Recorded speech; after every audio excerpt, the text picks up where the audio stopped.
Bonjour, salut et shalom. Je m'appelle Marc Elohim, l'interprète et serviteur de l'Éternel. Oui, j'ai dit l'Éternel.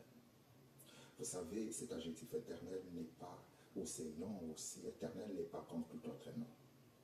Des noms comme El Shaddai ou Elohim et Eliot que les hommes ont donné à Dieu. Ces noms ou cet adjectif éternel, c'est Dieu lui-même, le Saint-Esprit lui-même qui a imposé, impacté, fait écrire cet adjectif et ces noms dans la Bible. La première fois où ces noms s'est vu apparaître, c'était en Genèse.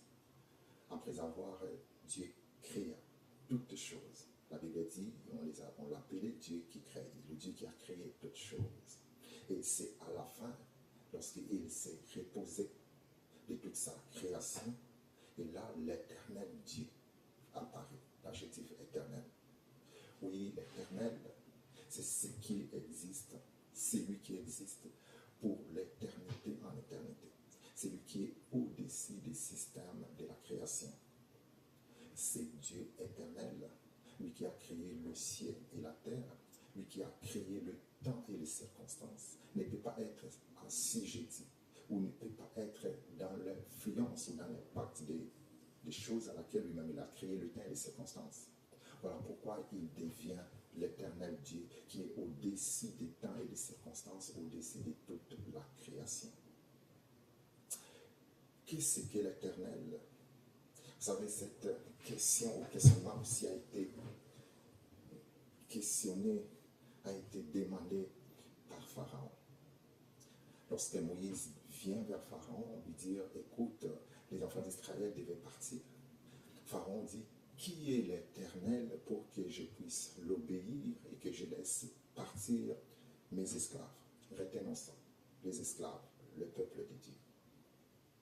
Parce que Moïse n'a pas expliqué, je ne sais pas, je parle de la manière d'homme, mais ce qui est vrai, c'est que Pharaon n'a pas su qui est l'Éternel. Mon peuple périt par manque de connaissances. C'est comme si Pharaon connaissait l'éternel Dieu, là il pouvait laisser les enfants d'Israël partir. Mais parce qu'il ne connaît pas. Vous savez, aujourd'hui, nous n'obéissons pas parce que nous ne connaissons pas.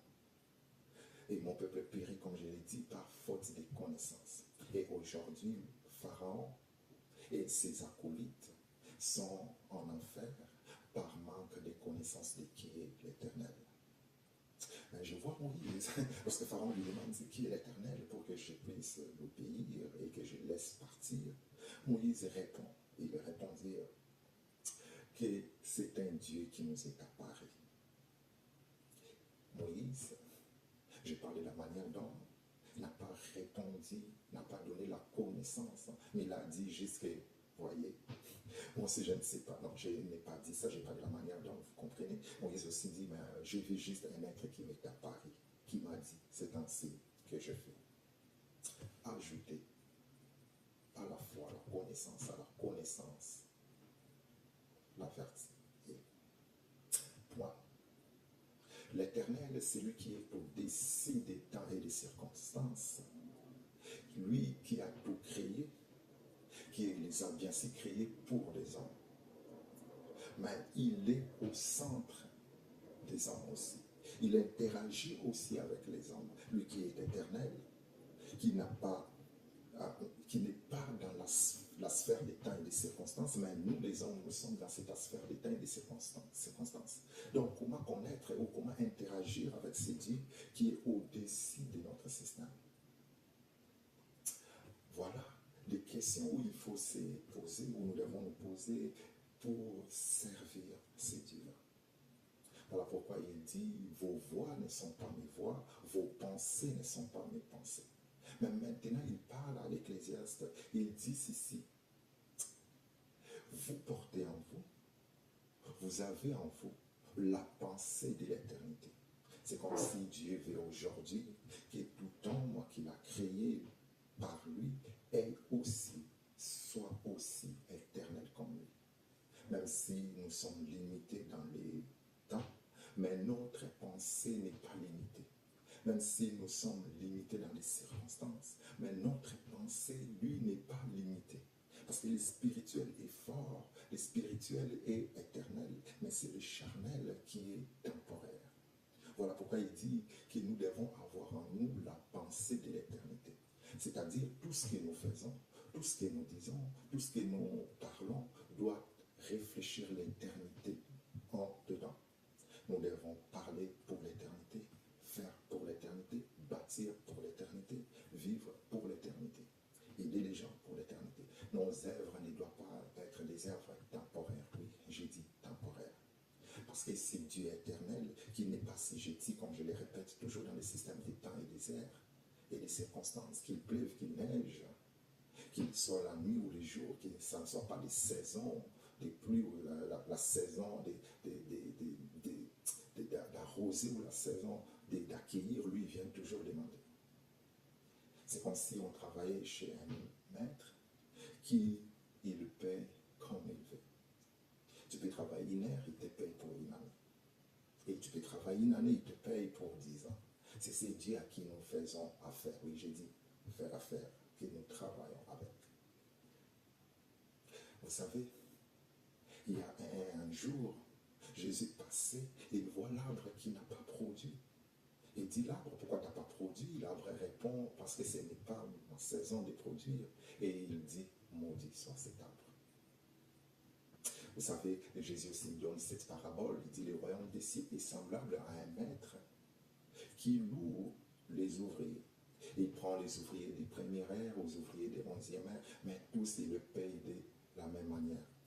Et il dit, l'un d'entre eux, il dit, maître, mais pourquoi tu nous payes, nous qui avons travaillé plusieurs? Il dit, je suis un bon, je te donne ce qu'on a convaincu. Voilà le Dieu à qui nous faisons affaire. Bien-aimés dans le Seigneur, travaillons de façon que nos activités soient éternelles, que nos œuvres soient éternelles, nos œuvres soient résistantes, soient durables. Ne travaillons pas pour des choses éphémères, ne travaillons pas pour des choses qui seront limitées au temps des circonstances. Lorsque tu aides une personne, aide la personne pour l'éternité. Lorsque tu vis, vis pour la pensée de l'éternité. Et là, le Dieu de toute éternité, il rendra, il te donnera ce qu'il te dit. Point. Vous savez, je parle de travailler, de servir et d'avoir l'activité à un Dieu éternel. Parce que nous aussi, nous avons la pensée éternelle. Alors, dans ces cas, on sent presque comme lui. Parce que l'esprit est éternel. Servir. Vous savez pourquoi servir? Parce que servir, Dieu lui-même répond que celui qui ne travaille pas ne mange non plus. Il dit, les précieux trésors d'un homme, c'est son activité. Oui, Dieu voit l'activité, Dieu voit le service comme un précieux trésor qui est au-dessus de tout. Parce qu'il voit que l'activité rend l'homme éternel. C'est pour cela qu'il l'appelle un précieux. Une précieuse bénédiction que l'homme peut faire sur la terre, c'est d'être au travail et de travailler et d'être au service de l'éternel. Parce que quand tu es au service de l'éternel, tu seras rémunéré et tu seras pris en charge. Vous savez, un jour, Pierre qui était au service de l'éternel, il marchait et on lui demande les impôts. Pourquoi on demande à Pierre l'impôt? Parce qu'il est sur la terre, mais il travaille pour l'éternel. J'arrête là. Je vais juste vous dire qu'il y a la différence entre la terre et le monde. Parce que nous parlons du langage de Dieu. Le langage de Dieu est différent de notre langage. La voix de Dieu est différente de notre voix.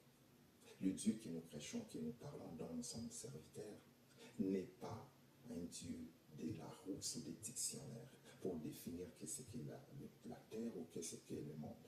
Il a ses propres langages et ses propres définitions. Donc, je suis l'interprète avec vous. Et Pierre marchait avec Jésus. Le roi de cette terre lui demande l'impôt.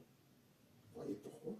Parce que Pierre n'était pas au service de ce monde, il était au service d'un Dieu. Et c'est Jésus qui a payé l'impôt à Pierre. Parce que Pierre, tu travailles pour moi, je vais payer ton impôt. La terre est sous la domination de Satan. Je n'ai pas dit le royaume, je n'ai pas dit, ce que je veux dire, je n'ai pas dit le monde. Parce que Dieu a tant aimé le monde, il a envoyé son Fils unique. Mais la terre, Satan lui-même dit devant Dieu que la terre m'appartient, m'a été donnée. Et je vais donner à qui je veux la puissance, le royaume et la domination de la terre. M'appartient et je donne à qui je veux.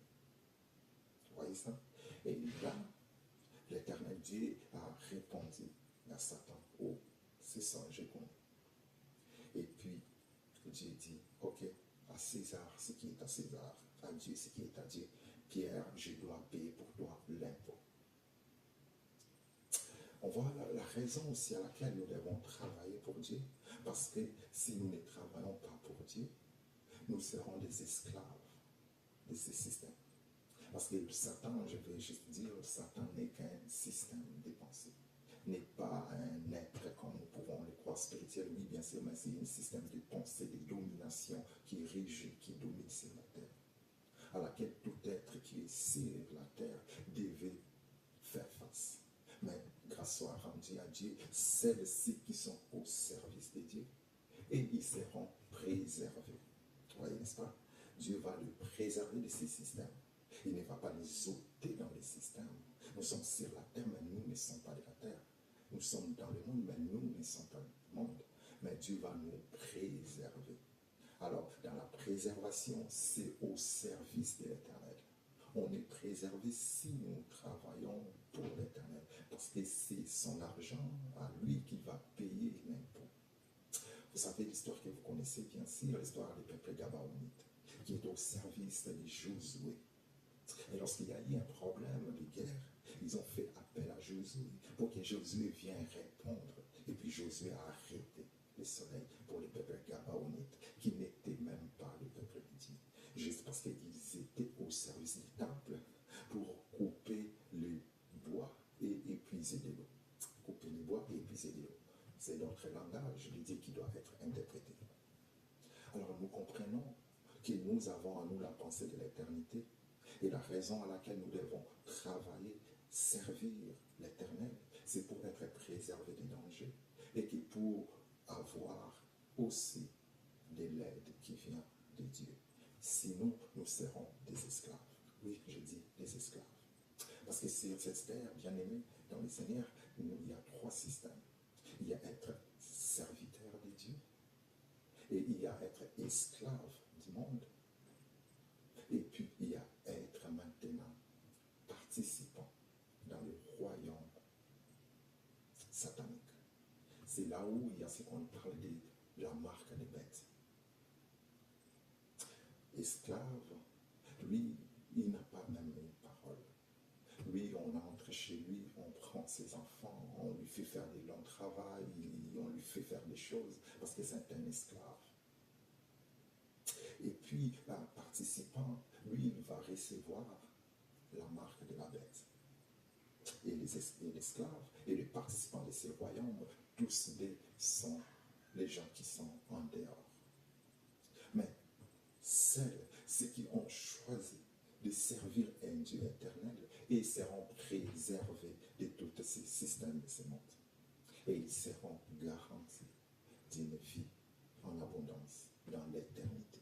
Parce qu'eux, ils travaillent dans une pensée éternelle. Il fait des œuvres pour que les œuvres ne puissent pas être temporaires. Il marche pour les œuvres éternelles. Il fait des biens d'une manière éternelle, non d'une manière temporaire. Point. On a parlé de l'éternité, de l'éternel. Nous avons parlé de la raison d'être serviteur de Dieu. C'est pour être préservé sur cette terre. Et puis, maintenant, l'interprète. Vous savez, je m'appelle Marc Elohim, l'interprète.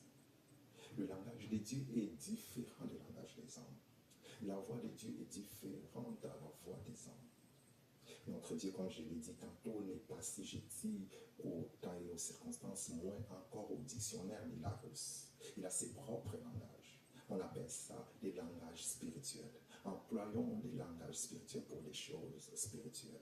Chaque article, chaque mot, chaque virgule dans la Bible a été conçu spirituellement pour être aussi interprété d'une manière spirituelle, non d'une manière de la grosse ou de la terre. Alors, par la connaissance de ces choses, c'est ainsi la Bible parle que si le langage n'est pas intelligible, l'homme devient. Cette langue-là est la langue des barbares. Si la langue n'est pas comprise, la langue est devenue la langue des barbares. Le parler en langue ne doit pas être de parler en langue des barbares, mais doit être parler des langues qui doit être accompagné par une interprétation. Le langage de Dieu doit être des langages compréhensibles, qui doit être accompagné par une interprétation, par un interprète, de façon que les hommes, le peuple de Dieu soient édifiés et soient formés, soient portés dans la connaissance du royaume d'ici. Parce que c'est là où notre pensée, c'est là où nous irons, et c'est là où nous serons rémunérés, non par rapport au système temporaire. Je vous remercie et je vous demande juste